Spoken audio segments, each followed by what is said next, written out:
What is communism? If you're an American, you've been taught to hate communism from a very young age. But do you have a clear grasp on what you hate?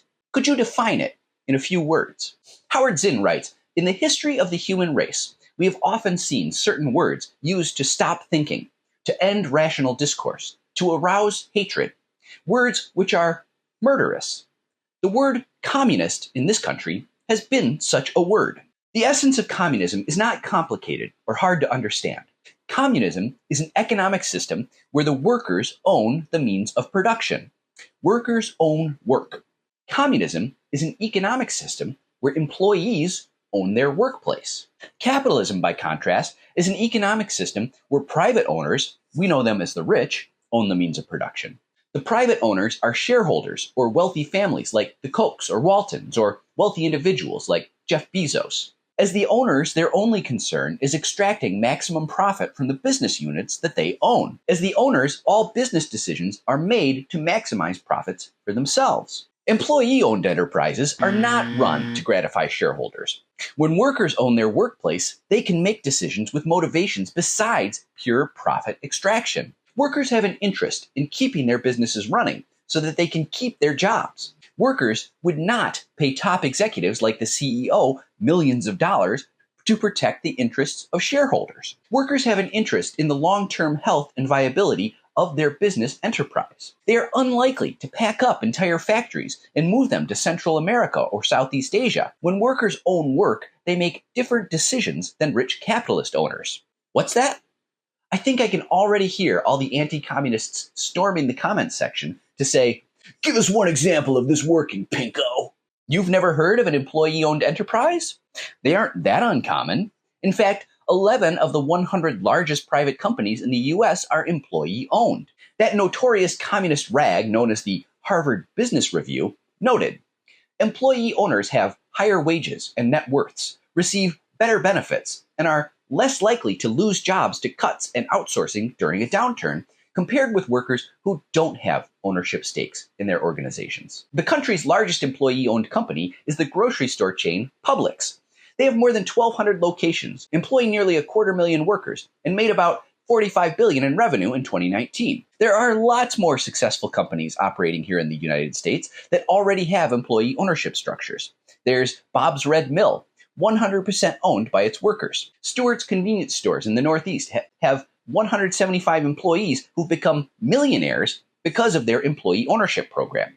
To pro-capitalist critics who say it's impossible to imagine such a thing, well, it's already happening.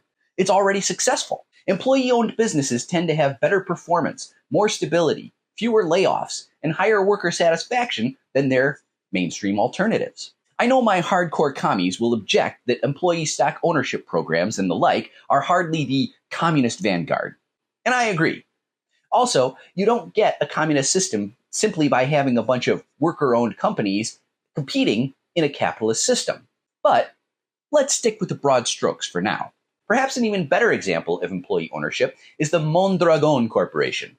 Located in the Basque region of Spain, Mondragon is an organization made up of nearly 100 different autonomous cooperative business units. Mondragon's workers own the entire kit and caboodle.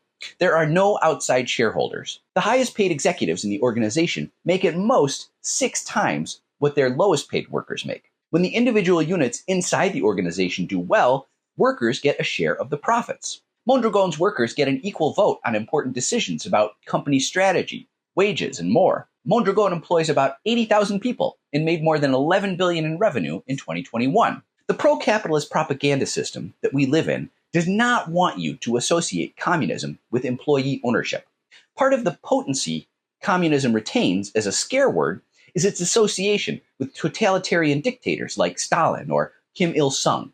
You are meant to associate communism with authoritarianism. You're meant to associate capitalism with freedom. This is hugely ironic because in the capitalist system, we are never meant to notice how little freedom we have in the workplace. Think about it.